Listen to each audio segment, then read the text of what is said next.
মধ্যে যে কত কষ্ট করে ভিক্ষা করতেছে, মানে টাকাই মানে। তো আপনার জন্য আমি আপেল আনছি, আপেল আনছি আমার জন্য, আমার লাগে দোয়া করে দেবেন। হ্যাঁ দাদু, আধা কেজি আপেল কত? 100 টাকা কেজি। 100 টাকা আধা কেজি। তো মানে আমি হেল্প করবো তার জন্য আর কি। অসহায় বাবা রাস্তার সারা দিন ভিক্ষা করে 20 থেকে 25 টাকা পাইছে। তো আমি এই বাবার জন্য কিছু আপেল কিনলাম। আর এই আপেল দোকানে আমার ভিডিও বলে শর্টকাট সুমি দেখে সে বলে ভালো লাগে, তো কিছু আপেলের দাম আর কি কমায় ধরছে। তো আপনারা ভিডিওটা ফুল ওয়াচ করে দেখবেন। আর আমার ইউটিউব চ্যানেলে নতুন আয়া থাকলে সাবস্ক্রাইব করুন।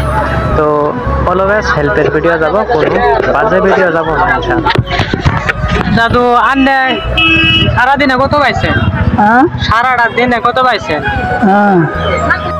বাবা বয়সী বাবা সারাটা দিন থেকে হয়তো কিছু খায় নাই, দেখেন কিরকম মানে দুর্বল হয়ে গেছে গা, আর রাও করতে পারে না, হয়তো কিবা প্রবলেম আছে। তো আপনারা ভিডিওটা দেখেন। তো আমি ইউটিউব থেকে যদি টাকা ইনকাম করতে পারি ইনশাল্লাহ আমি গরিব অসহায় মানুষকে হেল্প করব। তো আপনারা ইউটিউব চ্যানেলে যদি নতুন হয়ে থাকেন সাবস্ক্রাইব করবেন। তো গাইস মানে রাও করতে পারতেছেন না, কারণ রাও করতে পারেন না নাই দাদা, রাও করেন। সারা দিনে কত পাইছে? হ্যাঁ তো দেখেন গাইস সারা দিন ভিক্ষা করে 30-40 টাকা হবো সারাটা দিন এই রোদের মধ্যে। রোদের মধ্যে যে কত কষ্ট করে ভিক্ষা করতেছে, মানে টাকাই মানে। তো আপনার জন্য আমি আপেল আনছি, আপেল আনছি আমার জন্য, আমার লাগে দোয়া করে দেবেন। হ্যাঁ।